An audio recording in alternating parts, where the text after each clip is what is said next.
Syrinx is a non-accompanied flute piece that illustrates a story and has a lot of meaning behind it. This piece came at the latter part of Debussy's life and therefore has a lot of characteristics that his later pieces had. For example, his piano suite, Children's Corner. Around the time that Debussy composed Syrinx, he was going through some struggles. His personal life, some could argue, influenced his later pieces and their style. This piece was composed in 1913, and during this time, Debussy was going through some tough things. His ex-wife, Lily Texier, attempted suicide. Debussy himself was struggling with depression because of World War I, and he had colon cancer.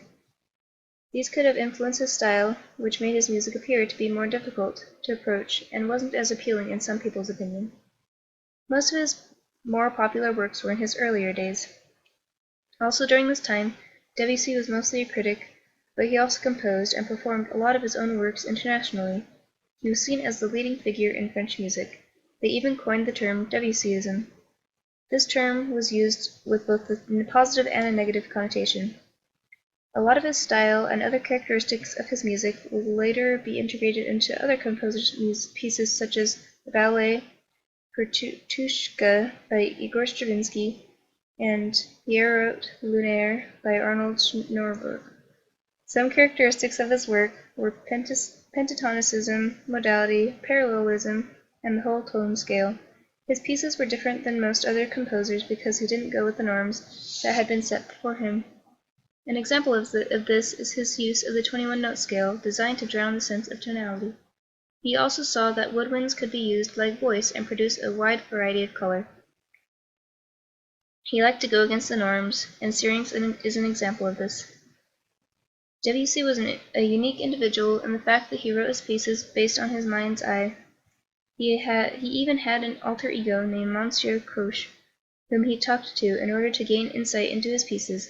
As Edward Lochspeiser states, quote, Debussy's spontaneity and the sensitive nature of his perception facilitated his acute insight into a child's mind, end quote. He used this pursuit of illusion in many of his pieces to convey a story that most wouldn't normally think of. Syrinx is a perfect example of this. The piece was created to give the listeners a picture of the Greek myth of Pan and Syrinx. It was made to go along with the poem that was written about Syrinx. In the story, Syrinx runs from the satyr Pan because he tries to molest her. She runs into the nymphs who turn her into reeds in order to escape Pan. He then turns the reeds into an instrument. The piece, Syrinx, was intended to tell this story.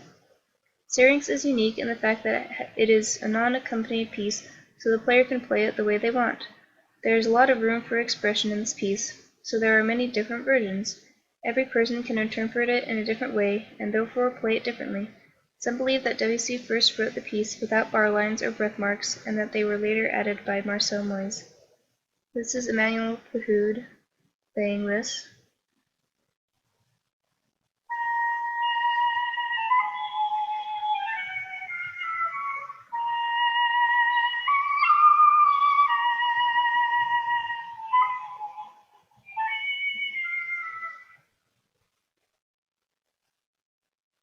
The Syrinx was written in mostly B-flat minor, but because of Debussy's unique style and his use of different scales, it seems to switch keys a lot. One re-emerging scale he uses is the chromatic scale. The first time he uses it is at the beginning. It's in a higher octave, and then later in the piece, it's in a lower octave. When it is repeated in the lower octave, it feels different. It has a deeper tone and sounds almost mysterious or spooky. The mood markings are different for both of them. The first one says très modéré, while the other says un peu mouvementé. It's clear that the composer wanted them to have a different feel. The first 8 measures were meant to be played while the naiad is talking to the oread. It is labeled as the disruption in the psyche between the conscious realm and inner will of the subconscious. Another type of scale he uses is pentatonicism. When he uses this, many players play it faster than what is around it.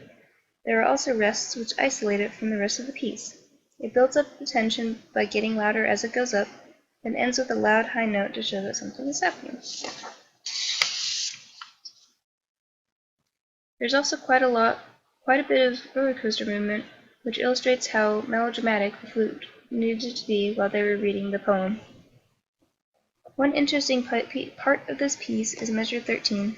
It is like the first measure in the fact that it has the feeling of something falling. However, it is more like a chromatic fall than a jump repeated twice. It feels smoother than the beginning did because it doesn't go down and then back up. It continues to go down. It has a longer note followed by shorter notes, then repeated lower. It makes it feel somewhat like a river or a stream. Another interesting part is right after when it sort of repeats but has slight changes. These slight differences produce a weird feeling of discomfort that doesn't seem to resolve very well.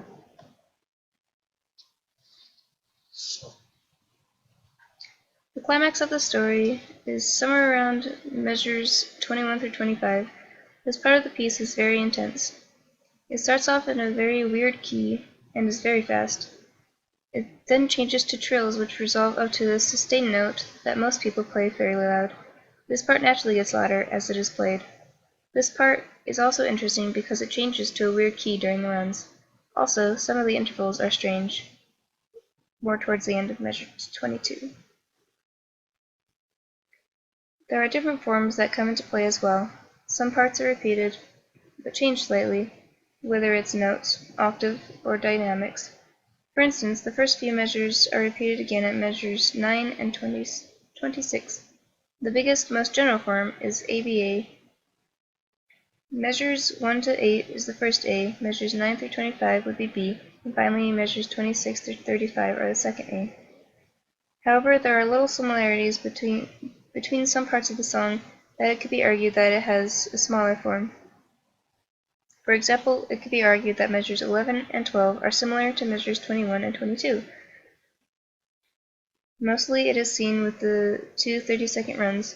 One goes up while the other goes down, but they both illustrate that something big is happening and they both have the same shape, just in opposite directions.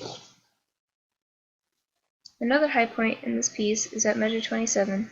Measures 25 through 35 were labeled as emergence of the inner will as the controlling member of the psyche. It goes higher where it changes from what was previously played. This change not only is higher, but it deviates from the key signature, which puts even more stress on the difference. Near the end of the poem, it says that Syrinx no longer sees with eyes sparkling like two spots of the sun in the fronds of her hair which envelop and hide her. Her sight was taken away as she changed into reeds in order to hide from Pan. One re-emerging theme is his use of the whole tone scale, or at least the feel of it. Another big, overarching theme is Debussy's use of dynamics and breath marks. These are really what makes the piece so powerful and filled with passion. Yet even the dynamics can be played differently by every person that plays this song. Because this piece allows for players to interpret it the way they want to, it is a very unique piece, and I believe that this was Debussy's intention. He wanted the piece to be unique, just like he and his views were. If Emmanuel Fahoud played Syrinx, it would be different than if someone else played it. Thus, it can be played in a huge variety, and therefore can be used to show one's own passion and interpretation of Syrinx's story. Any way it is played allows the listener to get a sense of the story and how everything seemed to end tragically. This is an important flute repertoire because it allows people to be challenged and learn something different. It is very different from any other piece that would have been considered normal, but it is unique and an overall great piece.